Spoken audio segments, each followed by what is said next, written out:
There is something strange about Utgard Castle. Something that may got to do with Ymir.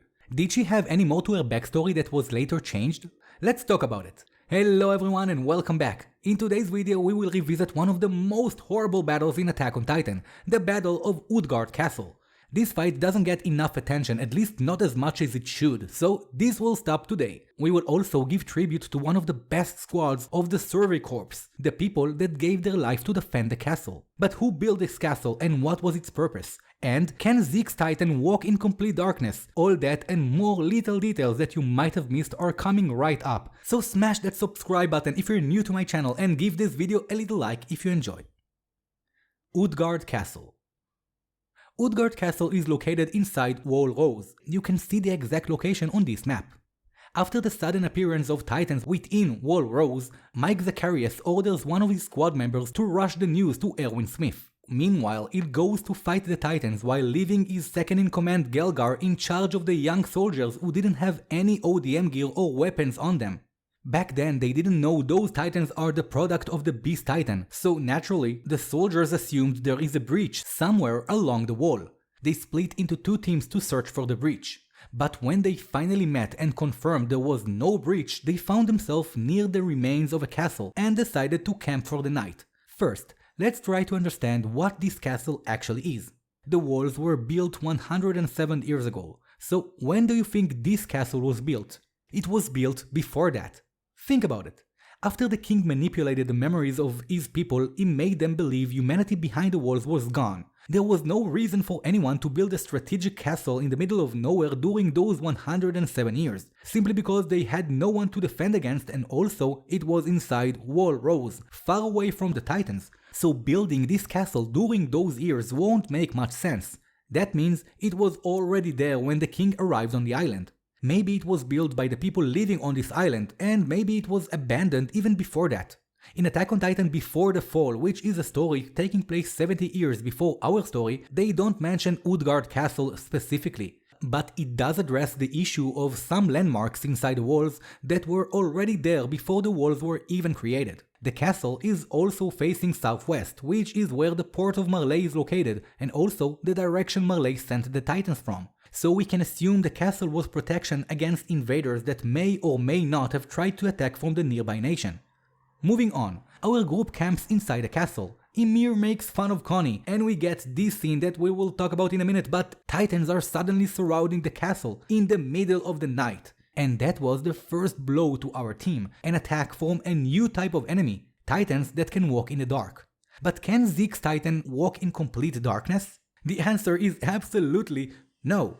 All Titans need sunlight in order to operate. It is crucial for them just as it is crucial to a lot of other organisms, and of course us humans. The difference between Zeke's Titan is that they simply need less sunlight to operate, and they get it from the moonlight.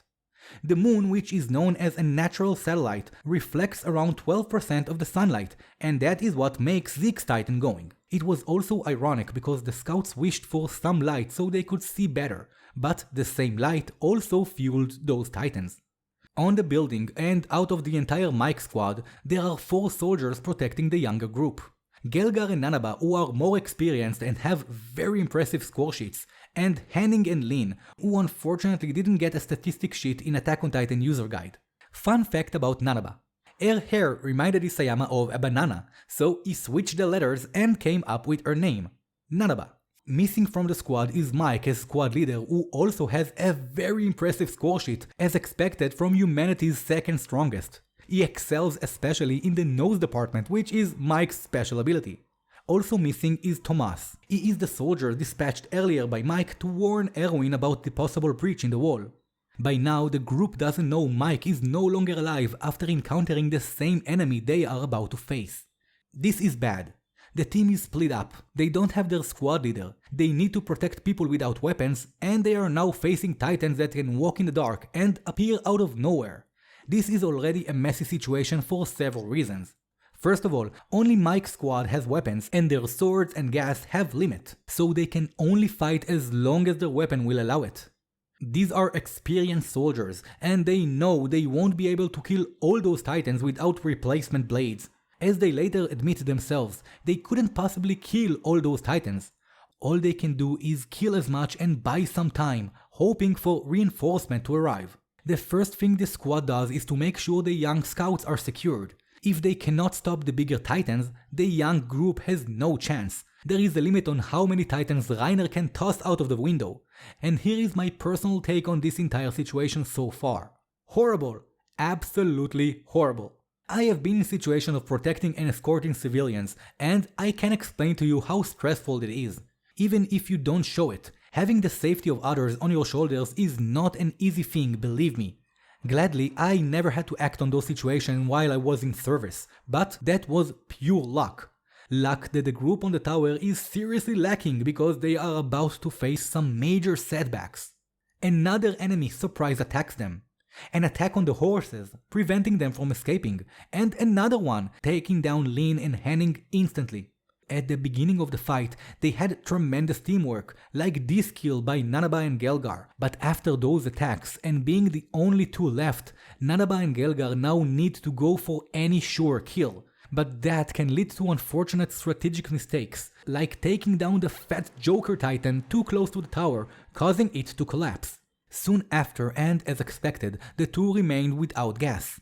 Gelgar suffers a head injury and drops down. Nanaba saves him using her last blades but stops mid-air with no gas. That leads to one of the most terrifying deaths in this season, as Nanaba loses her mind while being eaten alive, and Gelgar, feeling disappointed he couldn't have a drink before he dies, and then brutally breaks his neck. Mike's squad was now gone. We know Thomas took part in the War of Paradise arc later, but we don't know exactly where he was killed. While all this was happening, we get to see a major part of Reiner's past as he remembers the death of Marcel years ago, unaware he is about to encounter the same Titan real soon.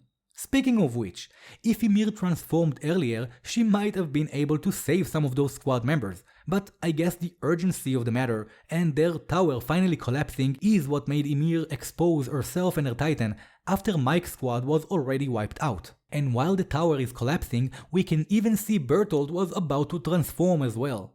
Did you catch this part? Because it was very subtle. At the end of the day, Mike's squad was not able to keep the Titan at bay for long enough, and without Ymir and the scouts later showing up when they did, we would have probably gotten an earlier reveal for Reiner and Bert's Titans. Let's jump back to this specific moment before the fight.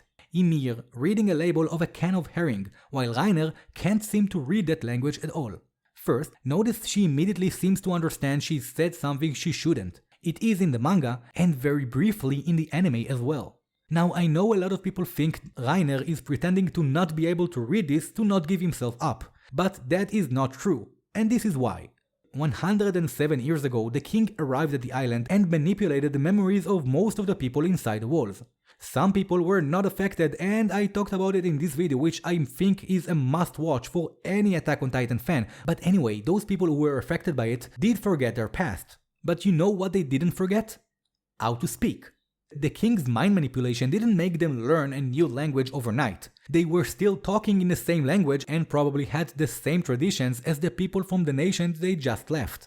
And after around 100 years, we get confirmations that they still speak the same language, which is pretty much expected.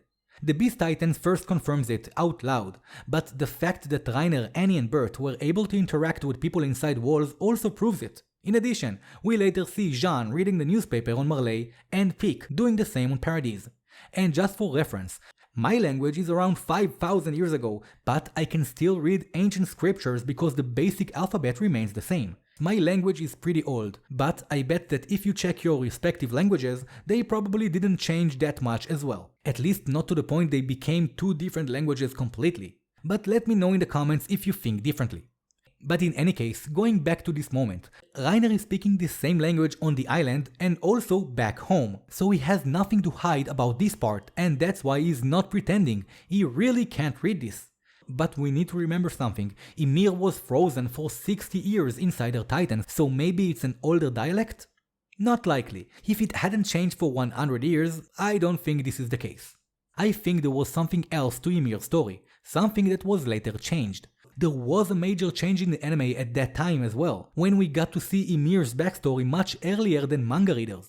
Manga readers got to read it only much later in the story, when Historia got the letter Ymir gave to Reiner after she returned with them to Marley. That can indicate some change to the story, but we can't be sure. But there must be a reason why Ymir couldn't read a mysterious label that another person from the same country she was from couldn't read. Was that maybe a different language? Was Ymir from a different country and only brought to Marley like Annie was? That is my bet at least. That this is a second language from a different country. All that had to be connected to Utgard Castle. Why are those supplies even there? And why are they in a different language? Is it the language of the people who lived on the island before the king arrived? And if so, how does Ymir able to read that? All those questions unfortunately were left unanswered, and as I personally believe, the role of Ymir got a bit shortened here. But what do you think? Let me know in the comments if you think there was some more to her story, or maybe I'm just overthinking it like everything else in my life. Either way, thank you so much for joining me today, my Titan-loving friends, and I hope you enjoyed. I will see you all real soon in my next video and even sooner in the comments, but until then, don't forget to dedicate your hearts to humanity, inside and outside the walls.